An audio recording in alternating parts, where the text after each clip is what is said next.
Welcome into the studios today, ladies and gentlemen. Melissa Brantley with South Central Health District. Melissa, thank you for coming back and speaking with us. Sure, always glad to be here. Hey, how are you guys holding up right now? We're doing great. I think we're doing like everybody else. Everybody's a little crazy right now, and just taking it day by day. And I think that's how most people in the healthcare field are just taking it a day at a time. And that's all we can do. So.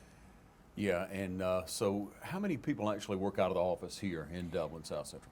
So South Central Health District is the district office for 10 county health departments. We actually have about 30 people who work out of the district office. For Lawrence County Health Department, they also have around 30 people. So combined, about 60 people working in public health in Lawrence County. Of course, then we have other counties around the district too. In recent days, you put out for all press releases that we would refer to the state. Are there, just being able to handle that, I guess? Speak to us on that, why that happened. Yeah, a couple of reasons. One is we determined we were the last district in the state that was still sending out daily news releases with the numbers. And what we found is that all of the other health districts were referring the public to the state website to get the numbers, the counts each day. And what that allows us to do is really support the staff that are trying to handle the calls coming in, trying to refer people for testing and things of that nature, and then try to focus on promotion of expansion of testing, which is kind of what we're pushing to. And I'm glad to be here today because we have changed some of our testing information, and it actually changed today, and so we can kind of let the public know that. All right. And so, one thing we want the public to understand is we're not taking away the information, we're just using another outlet to get that information to them. And so anyone can find out the number of new cases in their counties and the number of deaths in their counties. They just go to that district website. We'll continue to send news releases as we need to. So if we have a surge in cases in one area, we will certainly make the public aware of that. If we have additional deaths, which we hope does not happen, but if we do, we'll certainly make the public aware of that too. But the daily news releases, we just felt like that information could be obtained from the state website. You got to the point where you were putting out a couple of three, because you get a case, you get another one. Right, and that's so what we were found. We were, and we were finding too. Cases will come in throughout the day, new confirmed cases, and it was hard to, at some days we could have sent out 3 or 4 news releases depending on what we had at that time. And it's just with COVID-19, it's such a fluid and ever-changing situation, and so it just made sense for people to go to the noon release and the 7 o'clock release that the state website's putting out and get the information that way. Yeah. So what trends do you see in our community, in other communities around us? Are there some trends that you're seeing? Well, we're certainly seeing our cases go up. We had, when I left the office, we had around 130 cases in our district. Still, as far as districts go, which we have one of the lowest populations as far as our health district compared to other districts, especially compared to Metro Atlanta. So it makes sense that being the smallest populated district, we would have the smallest number of cases, and that's the case. But we still continue to see cases creep up. We have seen some outbreaks in nursing homes and prisons and things of that nature where people can't isolate themselves or quarantine themselves. And so while we expected that, it's not something we wanted to see, but certainly you can understand that will happen in cases where people can't isolate themselves from other people. So we have seen that. How many nursing homes have you seen affected in our area? We've had a few different nursing home facilities affected. One primarily, which we put that information out the other day. It was in one of our southern counties it was Wilcox County. And so we've spent a lot of time working with those people to help kind of, mitigate that and figure out how we can support them. And we've had some in the prison settings as well, which again is not something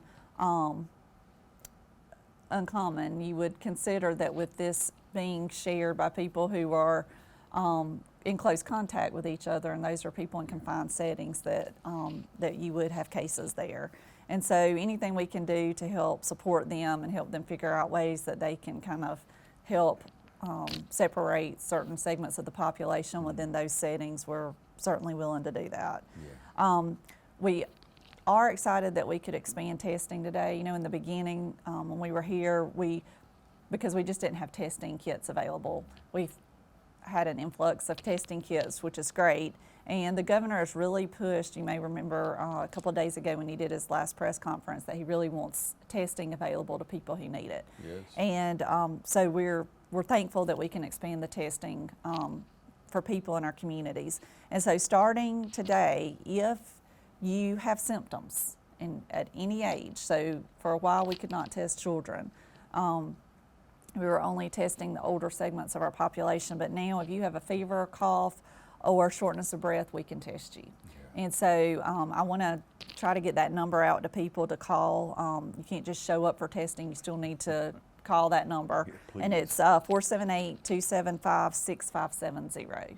And what will happen is you will talk to one of our nurses at our district office, and they will give you a PUI number, which means that you're a person under investigation. And that number will allow you to be tested free of charge at our location testing site. We're also able to test healthcare workers, first responders, and anyone who is considered to be part of critical infrastructure that does not have symptoms. So if we have someone within the fire department, police department, a healthcare worker, a nursing home worker, someone who works at Walmart or a pharmacy or something like that, if they don't have symptoms but feel like they may have been exposed, then they can be tested as well, and they would call that number also. So what's common to that? I've heard several things now, Melissa, and you can probably take care of any myths or what have you and talk about the serious points. Is it, you've heard stories, well, if you've been fatigued, and people say, well, back in January or February, my wife and I, we were like that. We had flu-like symptoms, and we think we had it. I mean, what are some symptoms of a healthy person? We've seen it all over the board as far as symptoms. So we've had some people who have had almost, I hate to say asymptomatic, but very few symptoms. Yeah. And it was a very short amount of time. We've seen some people whose symptoms have lasted for several weeks and have been pretty intense. And So then what we do have you some attribute- very sick people, who are Sure. hospitalized. But they usually have pre-existing, have the age, A lot they of them fit that do, criteria. yes. A lot of them have But- pre-existing okay, conditions. But what are you finding on those? Is there a common thread? No, there's really not. It's just it's kind of wacky how it works. That some people have very mild symptoms and may even be, now we've known for a while that people can be asymptomatic and still be infected and spread it to other people. Yeah. And so that we don't understand. Why are some people hit so hard and some people not hit very hard at all? Why do some people's symptoms last for so long and others are very mild and only last a few days? And so that we don't understand. We do know people who have chronic health conditions, who are older, and people who may be on medications that weaken their immune system. We know those are our hardest hit people. So we encourage those people to, who may be at highest risk, to make sure that you're adhering to those social distancing guidelines that we set so they don't put themselves at risk. But we really don't know. There's so many uncertainties with this disease that hopefully over time we can figure out. But that one is something we don't really understand. Yeah, one would think that your gene makeup, possibly how healthy obviously you are. And a lot of us walk around thinking we're healthy, and sometimes we're not quite as healthy, but Right. obviously you would encourage people to stay as healthy as possible, to Oh, continue to exercise, absolutely. eat right, don't Yeah. smoke. Right. All those things that put us at risk for chronic illnesses, Yeah. you know, those are the things we want to avoid. Like you said, we want to avoid smoking, of course, keep exercising, eating right. It's so hard when you're quarantined to eat right sometimes. You know, I think we watch TV Yeah. and it stresses us out, and we're at home, so we reach for whatever junk we can find. Yeah, so let's talk about that just a moment now. People just get consumed with this, and it is worth reminding again whether or not you'll take heed to it or not, but to limit the amount of FaceTime you have on any electronic device, if it's not in some type of enlightening or improving manner, or just some simple comedy will Right. help you. Oh, yeah. You know, we've always said limit your screen time. This is so important for kids, but I think it's important for adults too. And I feel like in this day and age, with people wanting to learn more information about this disease, and that's understandable, that we tend to get more sucked into it and spend more screen time than we should. So it's so important now to get outside. You know, we can be outside. You can be outside in your yard. You can be outside exercising. So we encourage people to get outside. I think it's good for you physically. You can increase your level of physical activity for the day, but it's also good for you mentally to get outside and be away from the screen, be away from the computer, from the tablet, from the phone, from the TV, those sorts of things. So I think it's always good for us to disconnect a little bit from all of that. Yeah, try to get lost for a little while if you Yes. can. It'll be beneficial for you. I mean, lost, you know, in your thoughts, and just Right. think of something positive in your life, or just forget about it all if you can for a while. And best way to do that is not to get so consumed with all the news from other places, because we are in a rural area. We It are. is not hitting us as hard. Of course, the percentages may be close to the same, but Right. Well, you know, we have fewer people, so of course. But, you know, one benefit to living in a rural area versus a metro area, like if you look at New York City, Yeah. where they're so confined in a small space, they've been hit really hard.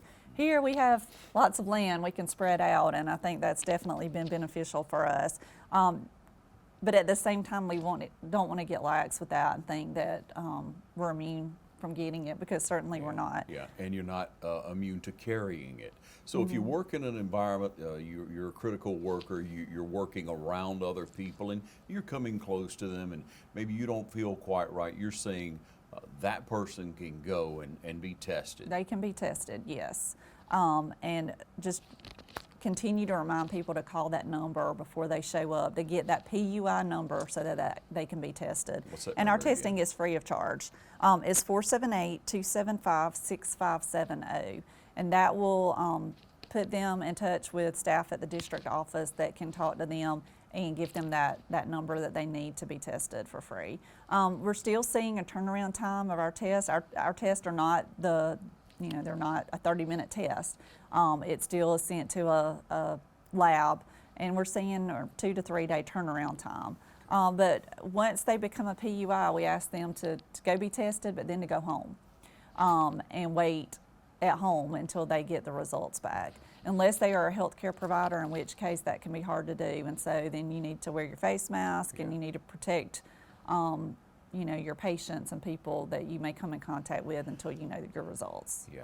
So if you have a temperature, then that's suspicious. That's Yeah, and something. you But if can you be don't tested. have the temperature and you just If you feel, have the shortness of breath or a cough, then you could still be tested. yeah.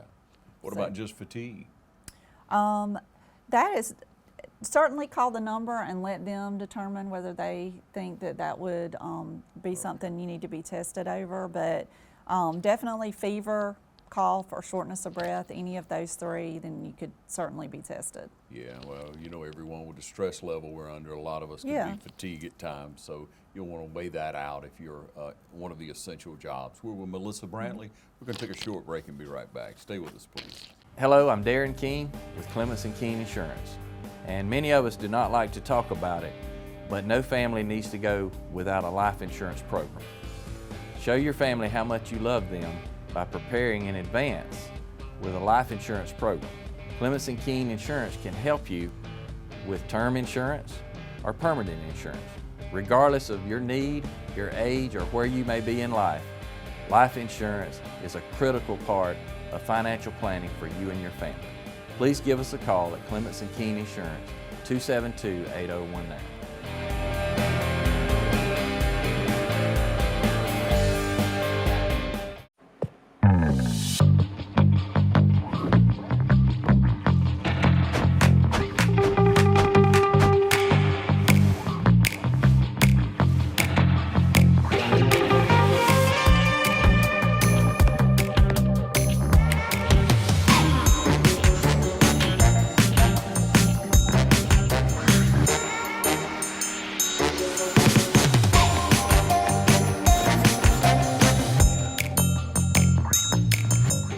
Quality products and installations since 1985. That's Four Seasons. Hi, I'm Pam Tillery, And I'm Jody Tanner, and we are downtown at the Fred Roberts Hotel at Emily Kite's office. and we're on the balcony overlooking historic downtown Dublin, where we have local boutiques, great restaurants, and gorgeous architecture.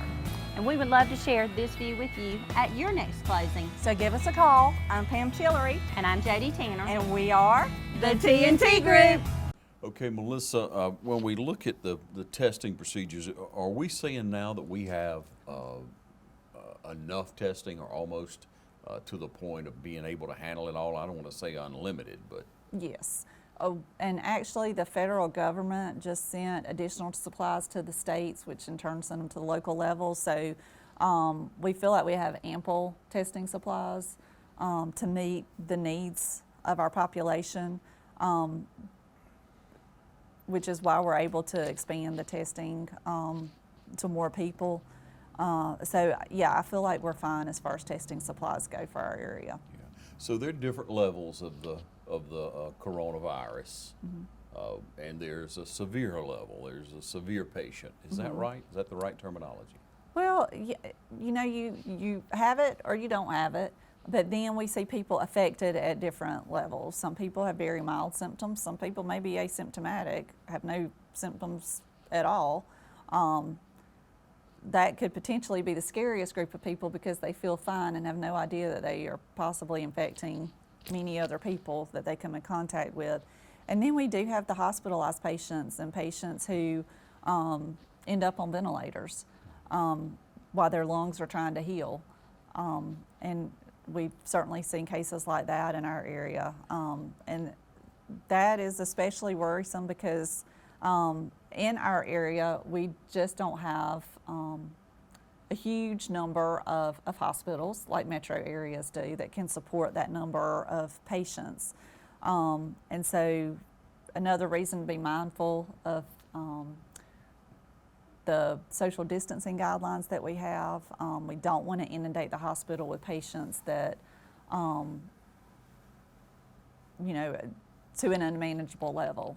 And right now, we can't thank our healthcare providers, our hospitals enough because they've done a tremendous job with taking care of what we have. And right now it's manageable, but it could always become unmanageable, and that's what we don't want to happen. So we continue to encourage people to adhere to those social distancing guidelines that have been set so that we can keep that number to a minimum, a manageable number, which is what we have now. Yeah, so if we look at our own local facility, our own local hospital, we're running at about 10% of capacity as far as patients that would need a ventilator. See, honestly, I'm not even sure. I'm not sure about the ventilator aspect. I think we have about 25 here in our hospital, in Fairview Park Hospital, and we look at about 2, maybe 3 patients is what they've been averaging as far as that might need a ventilator that are in that category, that severe or concerning category. How many facilities do we have within the 10 counties, South Central Georgia office? We have 4 hospitals. So we have Fairview Park Hospital, we have Taylor Regional Hospital, which is in Hawkinsville. We have Dodge County Hospital, which is in Eastman, and then Bleckley County actually has a small hospital too. And so 4 facilities that can see patients and take care of patients. And certainly I would imagine that all of those have at least one or two COVID patients that they are taking care of, as well as other people that don't have COVID that are sick. So you have to consider there are people in hospitals for other reasons besides COVID, and they're having to take care of those people who may be very sick, and then adding the COVID patients on top of that can really weigh heavy on the healthcare system in our communities. What reports are you getting on our people in our community and other communities as far as congregating? Are there still segments of our community who are still socializing? Yes. Yes, there are. Certainly we've seen people who have definitely gone above and beyond to do their part and to adhere to those guidelines. But, we still are seeing areas in our communities that are still congregating. Don't know why that is. Perhaps they think that they're young and that it won't be affecting them. But we still continue to send out the message that you may be young and you may not be affected, but you may affect someone else if you do get it. And so you don't know who you're going to take it to. You don't know about grandma or grandpa or aunt or uncle who are elderly and have health issues that you may be taking it to them. And so I think at this point you have to think beyond yourself and look at the people you may be impacting beyond yourself. And so yes, we are seeing people that may not be following those guidelines, but certainly our police have done a great job with trying to ensure that those gatherings are broken up so that we can limit exposure there. And we appreciate the partnership we have with them and with what they've done too. And I know now we're reaching that phase where we've been in this. We were talking at the office the other day that it's been a month since we had our first case. And so we've been dealing with this for a month. And I think with any situation like this, you tend to get complacent. And, I've noticed just in going to pick up things at the grocery store, prescriptions and things like that, that I see more people out. And I think you get to a point where you do become complacent and this becomes normal. And you think, but we still encourage people, especially for the next few weeks, to try to adhere strictly to that social distancing, those guidelines that we've set. If you do go into a store, I brought my little face mask. My sister-in-law made this for me, to wear the face mask. I think the last time I came, Ron, they were not, the CDC was not encouraging the face mask. But now they said, we've changed our guidance a little bit on that. And so if you do go out into the grocery store, or you go to the pharmacy, or you go to a Walmart or any other store where there are going to be other people, wear the face mask. Gloves, not so much, but the face mask you definitely want to wear if you have access to one.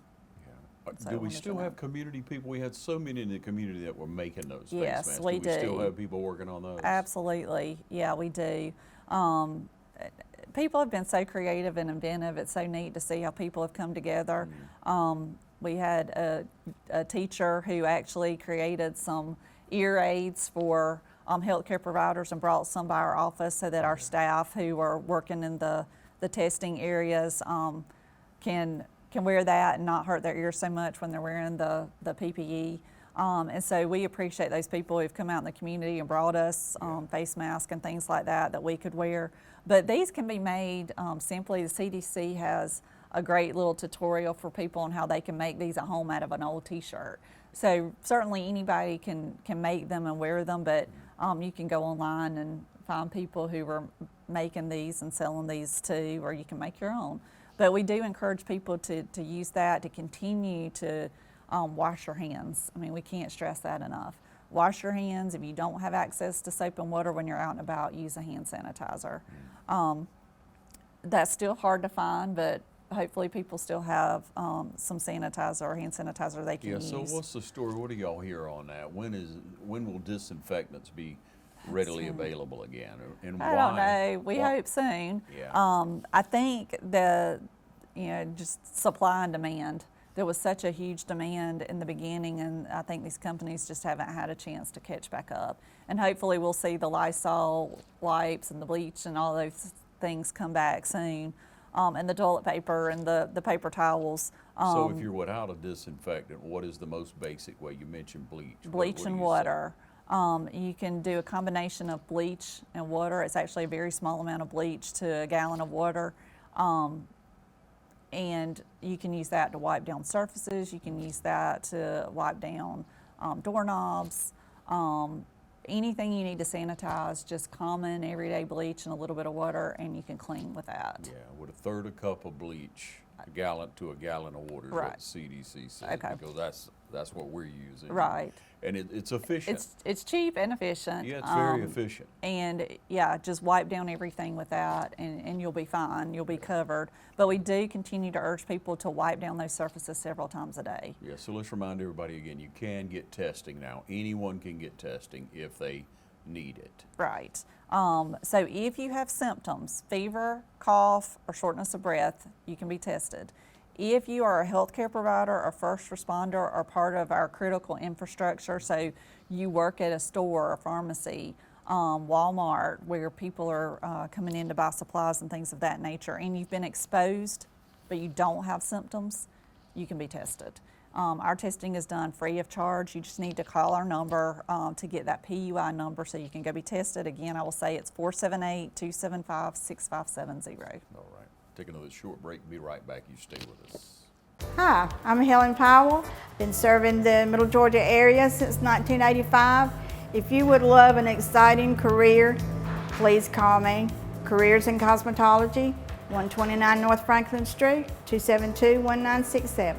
Hi, I'm Ashley. I'm an upcoming graduate from Careers of Cosmetology. It's been a wonderful experience, and I encourage you to contact Ms. Helen Powell for more opportunities. Hello, I'm Chrissy at Careers of Cosmetology. I've recently enrolled here and I'm excited about the opportunities that lie ahead. Hey, my name is Daphne Jackson. I'm excited to be enrolled in Careers in Cosmetology. If you would like this opportunity, contact Careers in Cosmetology. Hi, my name is Caitlin. I've been enrolled in Careers in Cosmetology for about 4 months now. I'm really enjoying it, and I think if this is the career for you, you should definitely come see Miss Helen Powell. Careers in Cosmetology, 129 North Franklin Street. Our number is 272-1967. Give me a call. Hi, I'm Jeff Cannon, President of Citizens Bank of Orange County. When we began looking for a location for our second Dublin banking office, the historic Henry Building looked like the perfect spot because Dublin and Lawrence County is our focus, and making banking easier and more convenient for our customers is our goal. Citizens Bank of Lawrence County, member FDIC, and an equal housing lender. A local full-service community bank offering quality banking services. Citizens Bank of Lawrence County, now open in downtown Dublin. If you're in the market for affordable transportation, come on in to Dublin Auto Sales. Getting to work, school, or around town every day requires dependable transportation, and that's what you'll find at Dublin Auto Sales. Offering in-house financing too, so credit is never an issue. See Wayne Kemp or any of his friendly staff. Bill Topping, Alan Fields, TJ DeRochi. Look for Dublin Auto Sales at 1705 Telfair Street and 406 North Jefferson, and also at 511 North Jefferson, where you'll find a great deal. Dublin Auto Sales, affordable transportation you can count on.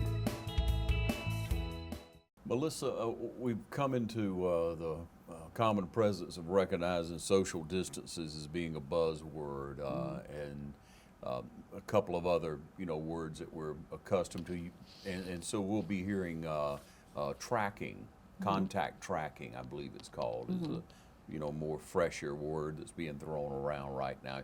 Right. South Central Health, other health districts have been tracking contacts for issues for years, but it's much more prevalent right now. Right. So let's talk about that. So we do contact tracing, and so what happens is if someone is a confirmed case and we get notified that a physician has checked or tested somebody, or we've tested somebody at our testing location, it comes back positive, then we immediately call the person and let them know that they are positive for COVID-19. And then we find out who they've been in contact with, and during the time that they were symptomatic, and even a few days before they were symptomatic. We can consider someone to be a close contact if they were within 6 feet of a person for more than 10 minutes. So certainly anyone in your household would be considered a close contact, and depending on how closely you work with somebody, they could be a close contact. So then those people are notified. At one point, we were actually making contact with all of the contacts that someone let us know that they had been in contact with. Now we're asking, because our cases have increased so much, we're asking those people to actually make those contacts. And so once someone is notified, then we help them come up with a list, and we say, okay, now we need you to notify these people, and we need you to let them know that they need to quarantine for a certain amount of time. And depending on when the contact was first experiencing symptoms and when they were determined to be a COVID case, that kind of helps us determine how long their cases or contacts need to quarantine themselves. Yeah. And so we will give them the guidelines, okay, this is how long you need to quarantine, and then you can return back to normal life. Yeah. So. Well, let's just be honest here in the fact that if someone is working, if they're a critical worker, if they have to work to make a living, to put food on the table, which all of us do, you know, in theory, but some of us, you know, could make it a few more days. But you got a lot of people, as we know, that we're living paycheck to paycheck. You know, we got to have that money to cover. And so that person's out there and they don't feel that well, and you're saying that they have to go get tested and then they have to sit to the side for a few days. Who can afford that? That person's going to avoid it. So I say all that to say, logically, that's what's going to happen in a lot of cases. So I say all that to ask the question, when will we have testing for everybody to find out if we've had it? Do we have it? Are we susceptible in some way? You know, for right now, you know, a few weeks ago when we were talking, we only had testing for a very small segment of the population. Now we've expanded it to all ages if you're symptomatic, and definitely our key infrastructure, healthcare providers and essential first responders, we can test any of them who are asymptomatic. So we've kind of gone from the small group, we've expanded it a lot now. And hopefully, as we are testing this group, then hopefully in a few months, maybe less than that, maybe a few weeks, we don't know, we'll have to look at testing supplies, then we can test everyone. But what we hope is that as we expand testing, starting today actually, that we can kind of gain more information as to what is the level of spread in our communities. You know, obviously, as we increase testing, we're going to increase our number of cases. But it also helps us to really determine what is the spread in our community. And I think this is a good step in really figuring it out. And then once people know, then they're more likely, of course, to quarantine or isolate themselves from the general population. So it's likely that in the next few days, next few weeks, we'll see a surge in our cases. We were anticipating that anyway.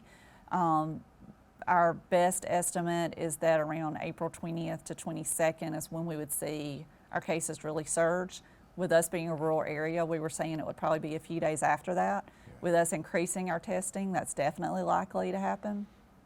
But our hope is that as this group of testing, as we're able to expand to this, yes, we will see it grow, our numbers grow, but then we hope that we can kind of flatten that curve. And then as people stay home when they know they have it, quarantine, isolate, then we'll start to see those numbers start to go down. That's our hope. But, you know, hopefully within a few weeks, we can expand the testing even more. So that's the goal. And you're looking at when you think the peak will be, you think maybe by the end of April, and then in looking at it on a national level, on a state level, from what you know from what's happening in other communities, do you believe, just as your opinion, do you believe that maybe some doors will start to open back up and some people who you know, are healthy will be able to get out and be smart and go back to work? I would anticipate that. I would. Certainly, there's been talk about things starting to open up, you know, in early May. I still think that we will have to be mindful about social distancing in the workplace setting, and be smart about that. I still think the face masks are probably going to be a necessity for a while. Certainly being mindful of hand washing and using hand sanitizers, that's going to be with us for a long time too. I think things will look a little bit different for us for a while. And then hopefully we can anticipate getting back to normal sooner rather than later.